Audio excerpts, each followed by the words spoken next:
Welcome back to Go Winnipeg. Once again, we are taking a tour of the Canadian Museum for Human Rights. And I have with me again Maureen, and wow, you feel history, but it's something beyond history here.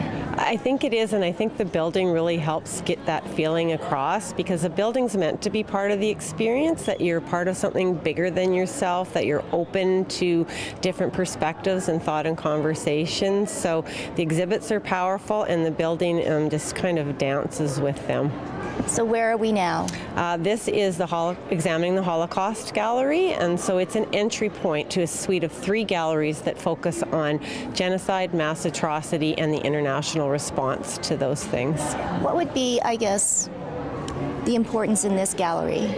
The importance in examining the Holocaust isn't that we're memorializing or commemorating the Holocaust. What we're trying to do is analyze it, to think, what were the Nazi techniques? How could that have happened in a constitutional democracy?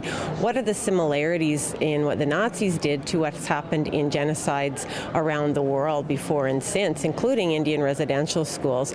So we position all those things together and just challenge people to think about, could it happen here? Has it happened here? I mean, I think people will maybe see things in a whole new light. And then you step over to this side, Turning Points for Humanity, and it is definitely a step in technology and a way of getting the message across. It is. We have to engage people in our stories, and so one way we try to do it is by using some really groovy technology.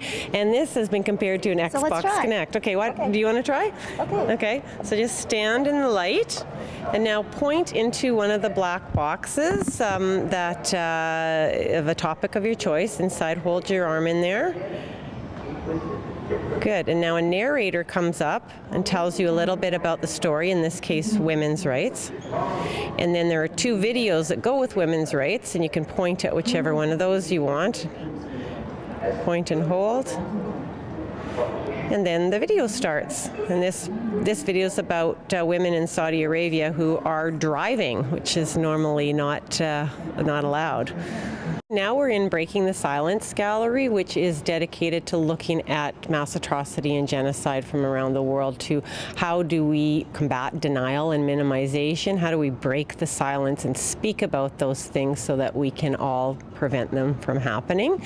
So this really groovy, again, I'm overusing that word, but this is a very cool study table here that has 16 different mass atrocities and genocides from around the world, and you touch on either a part of the world that you want to look at or a time in history.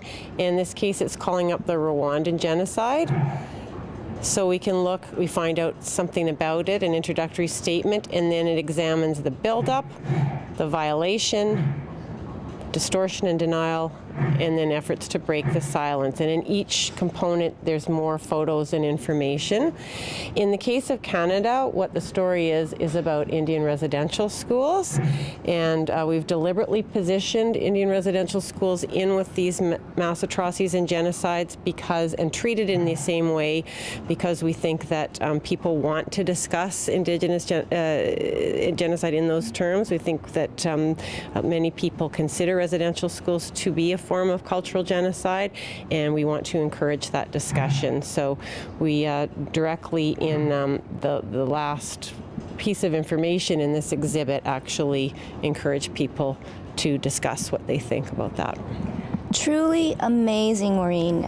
There's just so much to see and do. Don't go away. We still have one more stop here at the Canadian Museum for Human Rights. We will see another amazing volunteer, Louisa, and then after that, it's Deck the Halls with Blair, one man's light show that's raising money for cancer care.